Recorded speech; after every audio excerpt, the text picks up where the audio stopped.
kay Life Saver, no, nahuman na ang ato ang isa ka OBM, no. So ginatrabaho karon is ato ang tanggalon na siya sa testing stand niya, no. So ibutang na to siya balik pasulod ka Life Saver.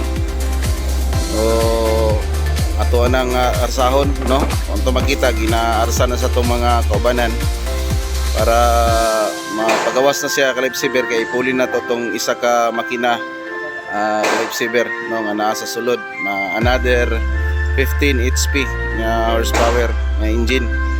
So dalawon siya sa sulod Life Saver, no, ibali na to sa pikastan atong inausan na to, no.